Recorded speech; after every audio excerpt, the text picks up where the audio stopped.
There are moments in life that mark you forever, that divide your existence into a before and an after. For me, it all started in Valencia, where the aroma of orange trees and the murmur of the Mediterranean were the backdrop to what I believed would be my perfect life. My sister Carmen and I were inseparable since we were little, sharing a room in our house in the Carmen neighborhood, where the narrow streets and old buildings kept the secrets of our childhood. I remember as if it were yesterday those afternoons after school, when we sat in the Plaza de la Virgen to eat horchata and fartons, sharing our dreams and plans for the future. Carmen was always the extrovert, the one who attracted everyone's attention with her contagious laugh and her spontaneous way of being. I, on the other hand, was more reserved, more focused on my studies and building a stable future. I met Daniel at university, during my last year of law. He was studying architecture at the Polytechnic, and we met by chance in a cafeteria near the campus. He was a tall boy, with honey-colored eyes and a smile that lit up any room. What started as a casual conversation about the book I was reading turned into entire afternoons talking about everything and nothing, walking through the Turia garden and dreaming of our future together. Carmen was excited when I introduced her to Daniel. "Finally, my little sister has found love," he exclaimed with his characteristic enthusiasm. At that moment, I interpreted his excitement as joy at my happiness. How wrong I was. Our relationship progressed like a fairy tale. Daniel proposed to me during a trip to Granada, in the gardens of the Alhambra, with the sunset painting the sky orange and pink.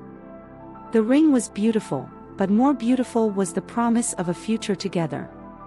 We began to plan the wedding with enthusiasm, choosing the place, a restored farmhouse on the outskirts of Valencia, the flowers, white roses and small lavender details, the menu, Valencian paella, of course, and the best wines in the region. My mother, Isabel, threw herself into the preparations. She had always been a traditional woman, proud of her Valencian roots and of keeping family customs alive. Daniel's mother, Dolores, also actively participated, although with a more modern and cosmopolitan style that contrasted with my mother's traditionalism. At the time, these small differences seemed fun to me, without imagining that they would soon become unbridgeable cracks. The first signs that something was wrong began subtly. Small details that, in retrospect, were clear signs of the coming storm. Carmen began to cancel our traditional sister afternoons, always with excuses that I now know were lies. Daniel started working late at the architecture studio, supposedly for an important project. One afternoon, while I was organizing the last details of the wedding in my apartment, I received the wrong message on my phone. It was Daniel's, but it was intended for Carmen. "I miss you. I can't wait to see you tonight." The world stopped. My heart froze in my chest as I reread those words over and over again that destroyed my entire reality. With trembling hands, I checked Daniel's phone while he slept. The messages were there, hundreds of them, testimony to a betrayal that had been brewing for months. Photos, words of love, plans, and finally, the news that would destroy everything: Carmen was pregnant. The confrontation was a scene that repeats itself in my nightmares. I found them together in Carmen's apartment, where we had shared sisterly secrets so many times. Their faces when I walked in said it all. There was no screaming, there was no drama. Just a deafening silence as tears streamed down my face. "I'm sorry," was all Daniel could say, as if those two words could fix the damage done. Carmen was crying, but her tears seemed empty, false, like everything our relationship had been in recent months. The worst came later, when I sought support from my family. My mother, Isabel, the woman who had taught me about values and morals, decided that family comes first meant supporting Carmen because she was pregnant. "You have to understand," he told me, "there's going to be a baby involved." As if my pain didn't matter, as if my broken dreams were an acceptable price to pay for my sister's happiness. Dolores, my future mother-in-law, showed her true colors. The woman who had treated me like a daughter for 3 years now opened the doors of her house to the new couple. Daniel has always been a good son, he justified, and we must support him in his decisions. Your decisions. As if betraying his fiancée was a simple life choice. The next few days were a nightmare in slow motion. I had to cancel the wedding, face questions and pitying looks from friends and family. Some tried to comfort me, others simply disappeared, uncomfortable with a situation they didn't know how to handle. The most painful thing was packing things from our shared apartment. Each object held a memory, a broken promise. The photos from our trips, the small gifts we had given each other, the plans to decorate our future house. Everything became a bitter reminder of what could be and never will be. The nights were especially difficult. I would wake up crying, remembering moments that used to make me happy and were now stained by betrayal. When had it all started? Were there signs I didn't want to see? How many times had they laughed at me behind my back? Carmen's betrayal hurt in a different way. She was my sister, my best friend since childhood. We had shared secrets, dreams, fears. Every happy memory of my life included her, and now all those memories were tainted. The afternoons of horchata in the Plaza de la Virgen, the nights of confidences in our shared room, the family celebrations. Everything had become a lie. My mother's attempts to mediate only made things worse. Time heals all wounds, I said, as if time could erase the image of my sister and my fiancé together, as if it could make the pain of betrayal disappear. His attempts to bring the family together to fix things only served to show how little he understood the depth of the wound. Valencia, my beloved city, became a labyrinth of painful memories. Every corner, every square, every restaurant kept a memory that now hurt.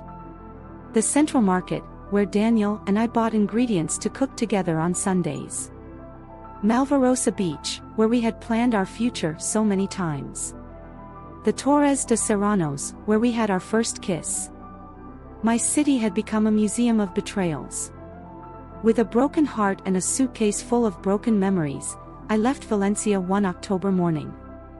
The Mediterranean said goodbye with an orange sunrise that seemed to mock my pain. I decided to move to Madrid, where an old university classmate, Lucia, offered me a place in her apartment in the Malesana neighborhood. The first days in Madrid were a blur of tears and sleepless nights. Lucia supported me when I thought I couldn't go on, making me lime tea in the early mornings when nightmares woke me up, and forcing me to eat even a little Spanish tortilla that she prepared herself. The bustle of Gran Via and the bohemian atmosphere of Malesana little by little healed my wounds. I got a job at a prestigious law firm in the Chamberí area, specializing in commercial law. Intense work became my escape, my way of showing myself that I could build something new from the ashes. Through social networks and some mutual friends, I received unsolicited news from Valencia. Carmen and Daniel had settled in Dolores House, in the elegant neighborhood of El Carmen, the same house where Daniel and I had planned to live after getting married. The irony was as bitter as the black coffee I now drank every morning on the terrace of my new apartment. My mother kept trying to contact me, leaving messages that ranged between guilt and justification. "Your sister needs you," he said, "she is in a very delicate moment." As if I wasn't going through my own hell. I blocked her number after she tried to convince me to attend the baby shower they were hosting. Madrid became my refuge and my new beginning. I began to frequent the Retiro on Sunday mornings, where the sound of the leaves under my feet and the aroma of the trees helped me find peace. I signed up for yoga classes at a small studio near my work, where I met Elena, a teacher who would become one of my best friends. Elena taught me that pain does not define who you are, but rather it shows you what you are made of. Under his guidance, I learned to meditate, find strength in silence, and forgive myself for not seeing the signs sooner. Forgiveness is not for them, he told me, it is for you. While I was rebuilding my life brick by brick, the news coming out of Valencia was increasingly grim. Daniel had lost his job at the architecture firm where he worked. Apparently, the economic crisis had hit the construction sector hard, and projects were scarce. My sister, who had never worked seriously in her life, always depending on our parents' money, suddenly found herself in a precarious situation. Dolores, who at first had welcomed them with open arms, was beginning to show her true nature. She had always been a controlling woman, used to having everything done her way. Daily living with a pregnant daughter-in-law and an unemployed son began to strain the strings of his patience. The afternoons of tea and pastries in Dolores's living room, which had once been a pleasant ritual when I was Daniel's fiancé, had become sessions of veiled criticism and biting comments. "Carmen, dear, don't you think you should eat less sweets? Pregnancy is no excuse to be careless," or, "Daniel, son, have you sent out more resumes today? I can't keep this house alone." Through former colleagues at the firm in Valencia, I found out how their situation was deteriorating day by day. Daniel had tried to start his own architecture firm, but without contacts or initial capital, the project never took off. Carmen, with her pregnancy advanced, felt increasingly trapped in a life that was not the one she had imagined when she decided to betray me. Meanwhile, my life in Madrid was blooming like almond trees in spring. My work at the firm earned me a promotion after winning a major case for an international client. I started traveling for work, visiting Barcelona, Seville, even Paris. Each trip took me further away from that broken girl who had arrived in Madrid with a suitcase of broken dreams. Elena introduced me to her group of friends, a diverse circle of artists, professionals and bohemians who met on Fridays in a small bar in La Latina. There, between tapas of Iberian ham and glasses of Rioja, I learned to laugh again. It was on one of those nights when I met Javier, a cultural journalist who taught me that love can be soft and respectful, without drama or betrayal. The relationship with Javier developed slowly, like an old photograph that reveals its details little by little. There were no fireworks or grand promises, just a mutual understanding and deep respect for our stories and scars. He understood my need for independence and my fears, and he never pressured me to be more than I could be at any given moment. As my new life took hold, the news from Valencia came less frequently, but it was increasingly dramatic. The relationship between Carmen and Daniel deteriorated under the weight of economic difficulties and constant pressure from Dolores. My sister, who had always been the center of attention, everyone's favorite, was now experiencing for the first time what it meant to be constantly judged and criticized. The arguments at Dolores' house became so frequent that the neighbors began to comment. Carmen's pregnancy was not easy, and money problems only made the situation worse. Daniel had begun to drink more than necessary, spending the little money he earned from sporadic jobs as a draftsman in bars.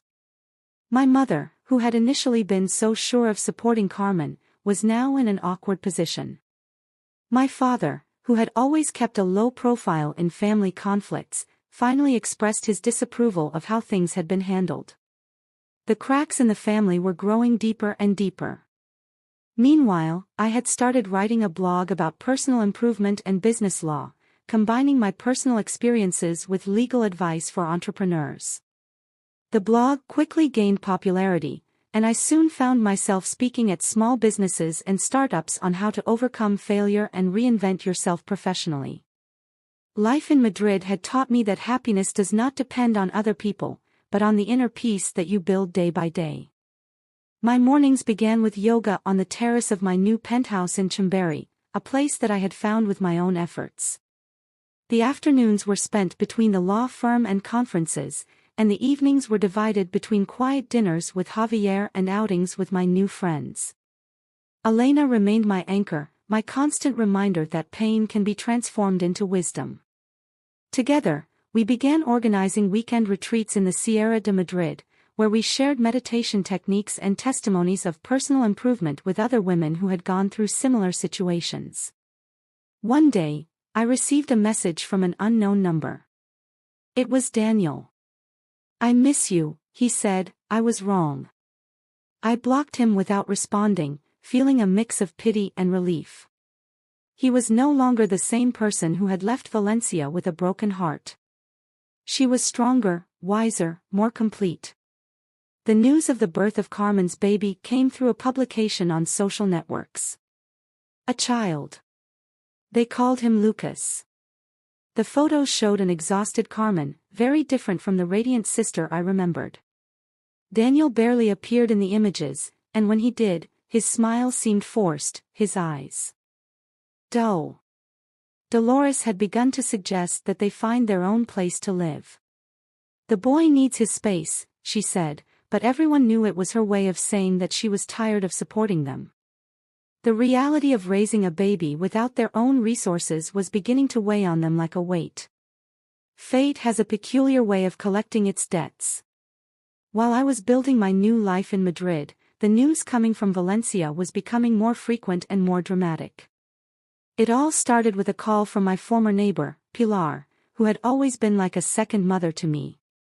"Things are not going well," he told me one afternoon in March, as I finished my day at the firm. Daniel had invested his last remaining savings in a real estate project that turned out to be a scam. A former university classmate had convinced him to invest in the supposed construction of a residential complex on the coast of Alicante. The project never existed, and the money disappeared along with the scammer. Carmen, with Lucas who was barely 3 months old, was in a desperate situation. The baby needed diapers, special milk due to an intolerance he had developed, and constant visits to the pediatrician were accumulating bills they could not pay. My sister, who had always boasted about her carefree lifestyle, was now counting pennies to make ends meet. The situation at Dolores' house became unsustainable. Arguments, which had previously been limited to passive-aggressive comments over dinner, now broke out at any hour of the day. The screams could be heard even in the street, and the residents of the El Carmen neighborhood, always given to gossip, began to circulate increasingly scandalous stories about the family. "Your sister is no longer the same," Pilar told me. "I saw her the other day at the market, trying to haggle over the price of vegetables. She was carrying Lucas in her arms, wearing the same clothes from the day before. Her eyes have lost that shine they always had." The description provoked a mix of emotions in me that I couldn't identify.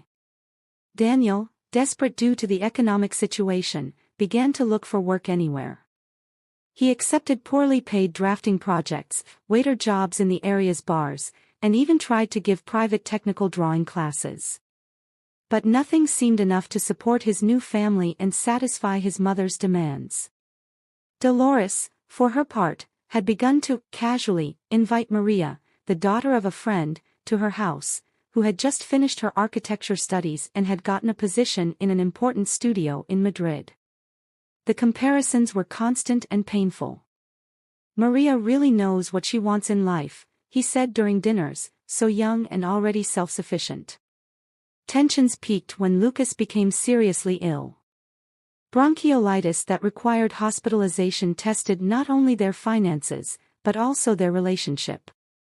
Daniel and Carmen took turns being at the hospital, but the medical bills piled up like dry leaves in autumn. Dolores refused to help financially, arguing that she was already doing enough keeping them in her home. My mother, aware of the situation, tried to help, but my father remained firm in his position. "We've already given them too much," he said, "they have to learn to be responsible." It was the first time my father had taken such a clear position on this whole matter, and his words echoed like thunder in the family. The nights in the hospital were especially hard for Carmen. Alone, while Daniel worked night shifts in a bar, he saw other mothers accompanied by their families, receiving support and affection. It was then that he began to understand the true cost of his actions, the depth of the damage he had caused. Lucas's recovery was slow, and debts piled up like black clouds before a storm. The hospital demanded immediate payment, and resources had been exhausted. Daniel, desperate, started looking for me. First there were messages on LinkedIn, then emails, finally calls from unknown numbers that I systematically blocked. "Please, we need your help," said one of his messages. "I know I don't deserve it, but it's for Lucas." I didn't answer. From my apartment in Madrid, with sunset views over Retiro Park, I read these messages with a mix of compassion and determination. I was no longer the same person they could manipulate with pleas and guilt. The situation worsened when Daniel lost his job at the bar after arriving late several days in a row, exhausted by double shifts and stress. Carmen tried to look for work, but with no work experience and a small baby, her options were limited. The few interviews he got did not amount to anything concrete.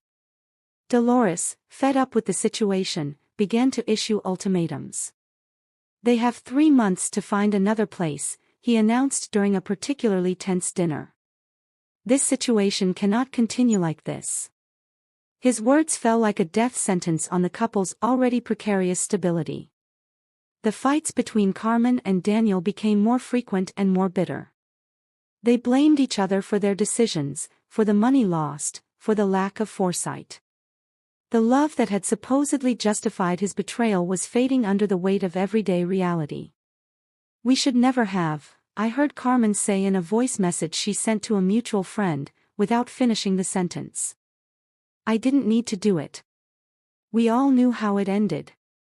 They should never have betrayed me, they should never have thought that their love justified the pain they caused, they should never have believed that life would smile upon them after building their happiness on the ruins of mine." The news of his misfortune did not give me satisfaction. I had overcome that stage in my life where other people's pain could have served as consolation.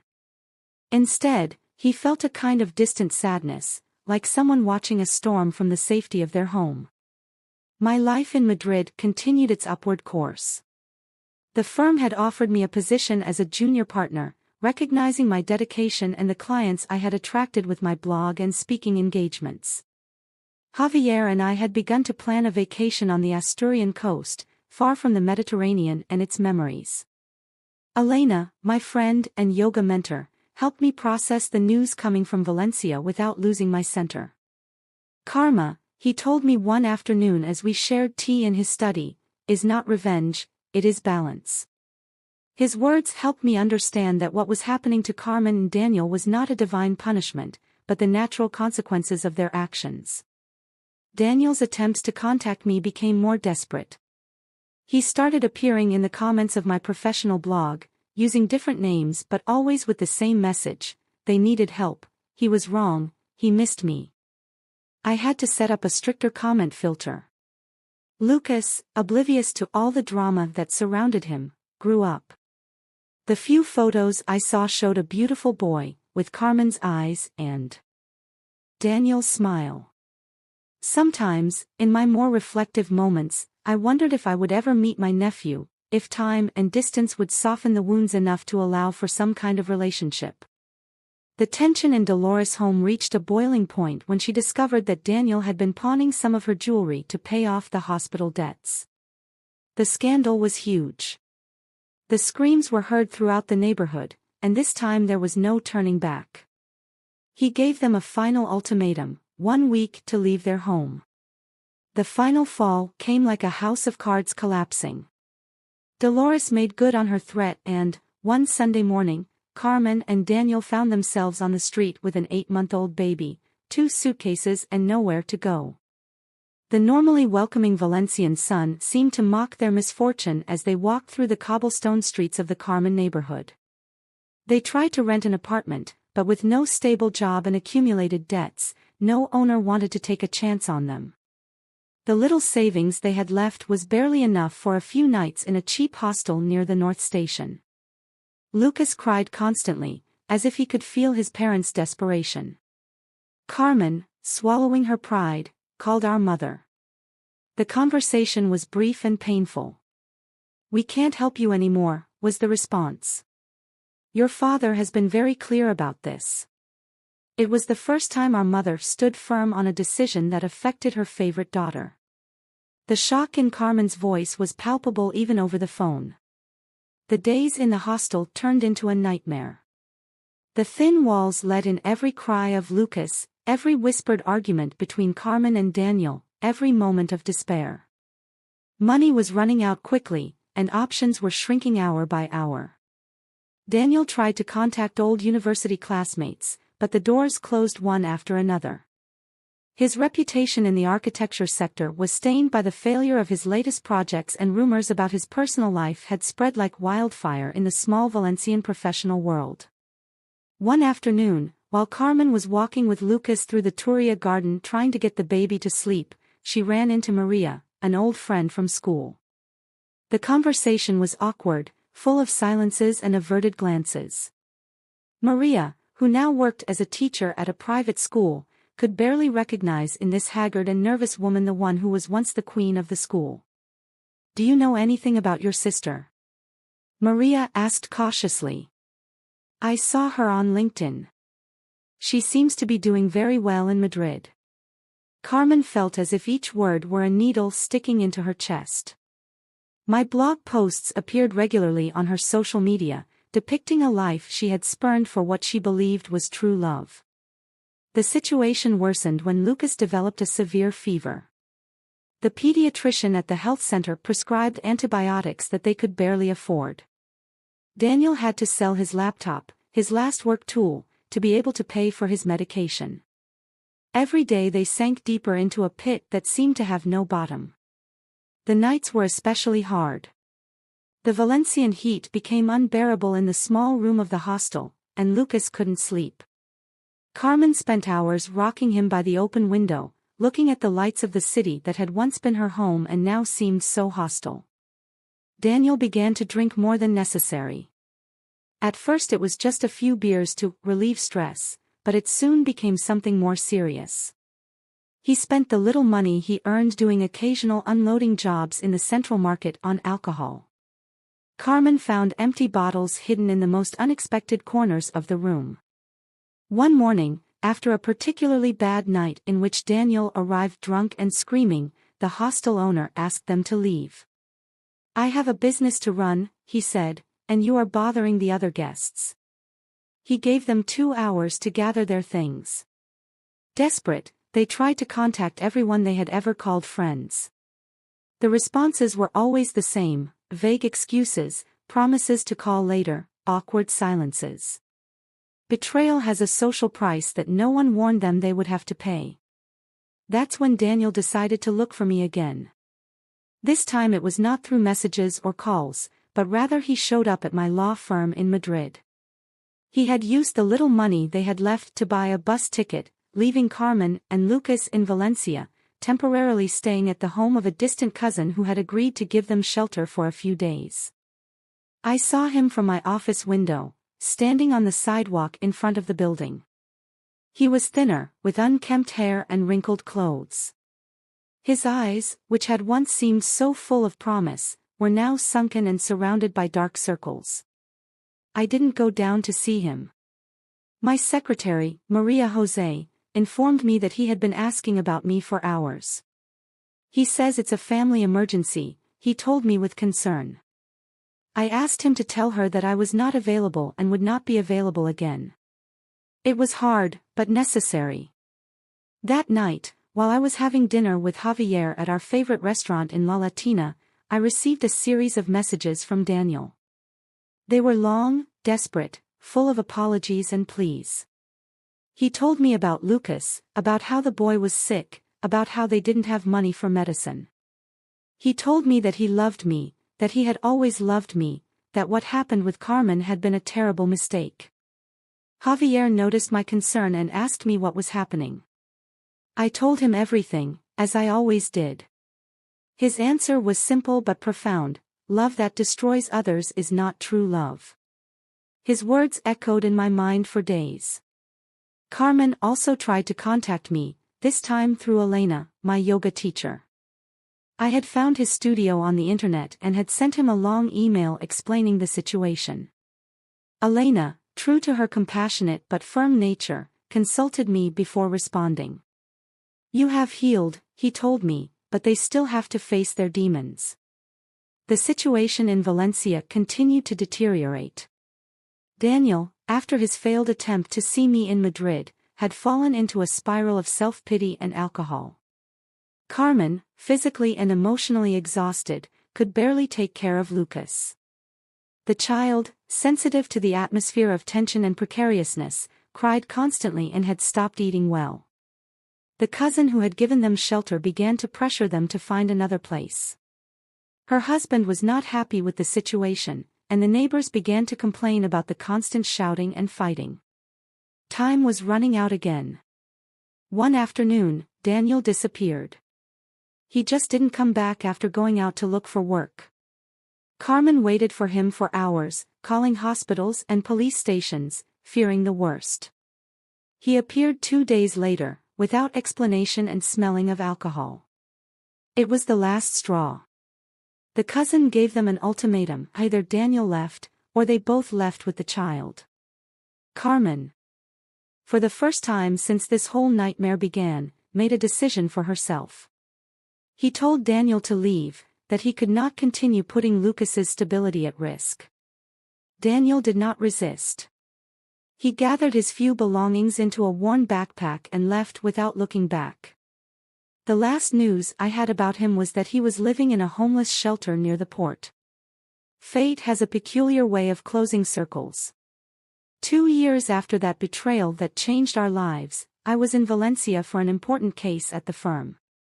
The city had changed little, but I was no longer the same person who had left with a broken heart. I had chosen to stay at the Westin Hotel, far from the Carmen neighborhood and its memories. That spring morning, I decided to have coffee in the Central Market, one of the few places that still kept good memories of my previous life. The aroma of spices and the bustle of merchants transported me to simpler times. It was there that I saw her. Carmen pushed a worn supermarket cart, with Lucas asleep inside. My sister, who had always been the image of elegance and carelessness, now looked like a shadow of herself. His clothes, although clean, showed excessive use signs, and his hair, before always perfectly fixed, was collected in a careless bun. Our looks crossed between fruit stalls. I saw the exact moment he recognized me. His eyes opened with surprise and something that could be shame or fear. For a moment, it seemed to turn around and flee, but Lucas woke up at that precise moment, crying for attention. I approached, not for her, but for that innocent child who was not to blame for her parents' decisions. Lucas, with his newly fulfilled 2 years, had Carmen's eyes and Daniel's smile, a combination that in another time would have hurt to see, but now only caused me a gentle melancholy. "Hello," I said simply. Carmen began to cry in silence, great tears rolling down her cheeks as she tried to calm Lucas. I took her to a small near coffee, where the owner, an older man named Antonio, offered us a discreet table at the bottom of the premises. "Sorry," were his first words when he could finally speak. "I feel so much that I don't know where to start." His voice broke several times while telling me everything that had happened in these 2 years. He told me about how Daniel had fallen into alcoholism, how she had to learn to survive alone, from the nights she didn't know if she would have enough to feed Lucas. He worked now as a cashier in a supermarket in the Rizafa neighborhood, a job that barely allowed him to pay the rent of a room in a shared floor. Lucas went to a public nursery while she worked, and the afternoons passed them in public parks because many distractions could not afford. He told me about Daniel, although I didn't ask him. After his departure, he had tried to rehabilitate several times, without success. The last time he knew about him, he was living in Alicante, occasionally working on construction. He did not pay the alimony and rarely asked Lucas. "Do you know what is the worst?" He told me while Lucas played with some cookies that Antonio had brought him. "It was not love that led me to betray you. It was envy. You always had everything I wanted, determination, the ability to build something for yourself. I only knew how to be dad and mom's spoiled girl." His confession hit me with unexpected force. For 2 years he had built theories about his motives, imagining great prohibited love, an uncontrollable passion.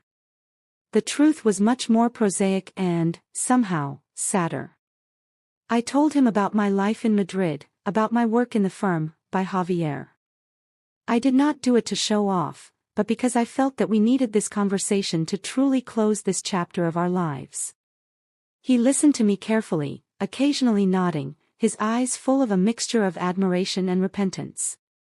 Lucas, oblivious to the intensity of the moment, had fallen asleep in his chair. I looked at him sleep, thinking about how adult decisions affect the most innocent. He was a beautiful child, and for the first time I could see him not as the symbol of a betrayal, but as my nephew. Mom and Dad? I asked, although I wasn't sure to want to know the answer. Carmen explained that the relationship with them was still tense. They visited us occasionally, more for Lucas than for her, but things were never again as before. The disappointment had created a gap that seemed impossible to close. I told him about the yoga retreat that organized with Elena in Madrid, how he had learned to transform pain into force. He listened to me with attention that I had never shown when we were young, as if every word were a beautiful gift. You have become someone admirable, he told me with a sad smile.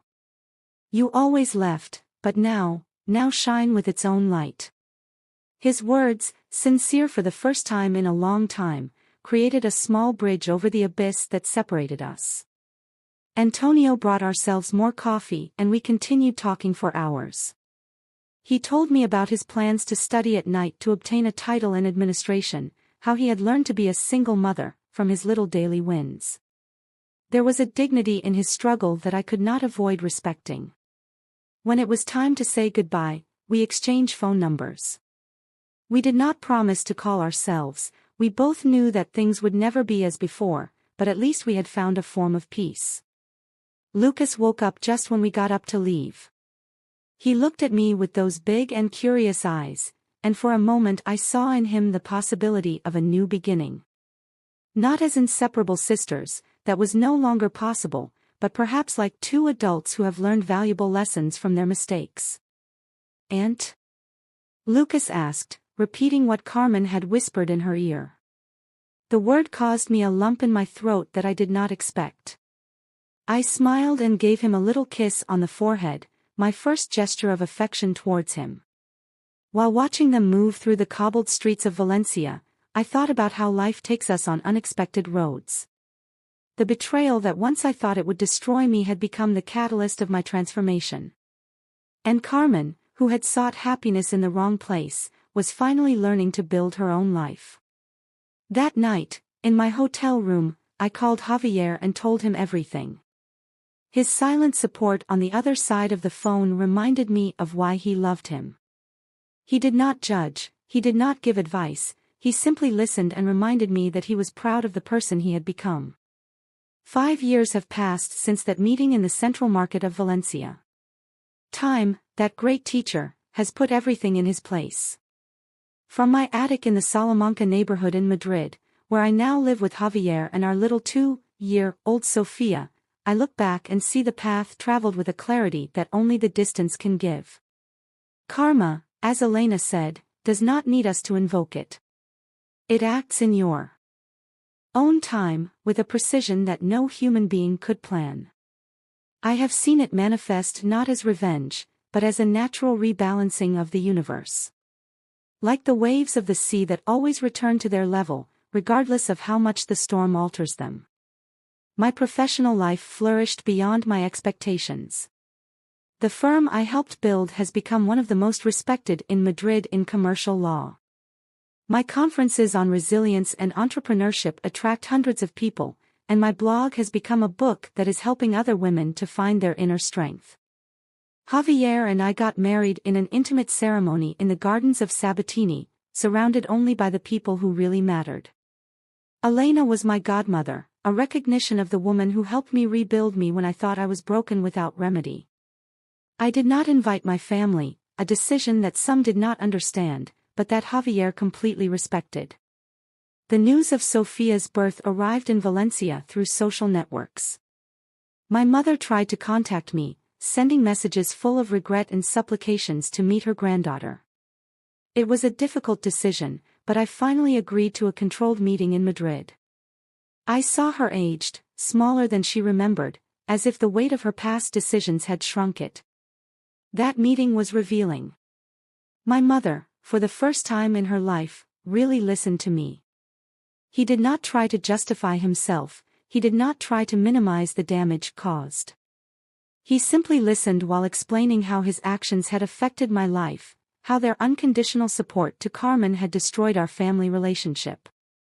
"I have lived with that fault every day," he told me, his trembling hands holding a cup of tea in my living room.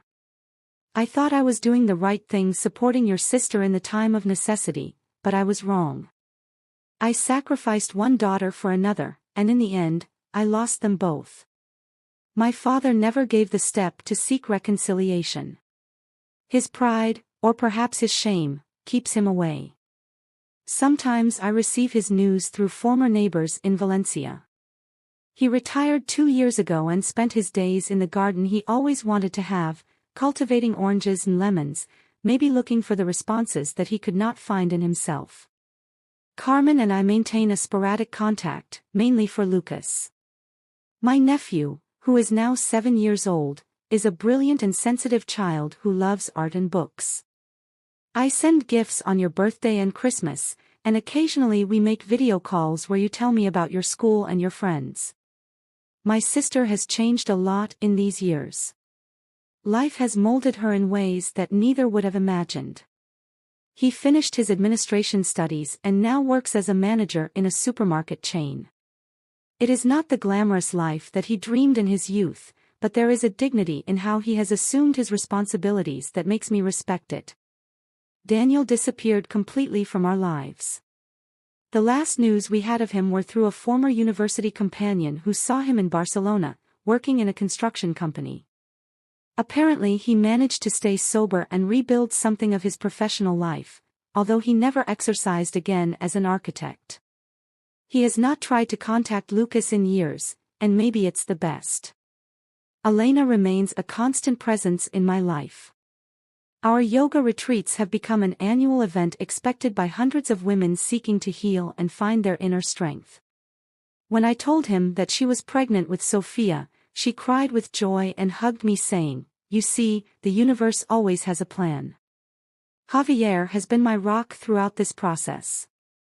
His quiet and constant love has shown me that true happiness does not need dramas or great gestures. It is in the small things, in preparing coffee together every morning, in Sophia's laughs when we fly it through the air, on Sunday's walks through the retirement. The pain of betrayal no longer defines me. It has become one more scar, a brand that reminds me not what I lost, but what I gained: strength, wisdom, and the ability to build my own happiness. As I tell women in my conferences, sometimes we need to break our hearts to discover that we are stronger than we thought. My relationship with Valencia has also healed. It is no longer the city of my traumas, but simply a part of my story. Occasionally I travel there for work, and I can walk through its streets without the memories drowning me. The Central Market, the Plaza de la Virgen, even the Barrio del Carmen, are now places that I can visit without the past chasing me. The last time I saw Carmen was in the graduation of his administration course. He invited me, and I decided to go, more for Lucas than for her. I saw her receive her diploma with a mixture of pride and humility she had never shown in her youth. Lucas, sitting by my side, applauded his mother enthusiastically, and for a moment, I felt that some of fraternal love that we once shared was still alive, although transformed into something different. Dolores, Daniel's mother, died last year. I did not attend the funeral, but I sent a bouquet of white flowers. Carmen told me that in her last days she had expressed regret for how she handled the entire situation. The last words he had dedicated to me, transmitted through Carmen, were, "Tell him that he was right to get away from all of us." Life has a peculiar way of teaching us their lessons. Sometimes, the people who hurt us are those who push us towards our true path.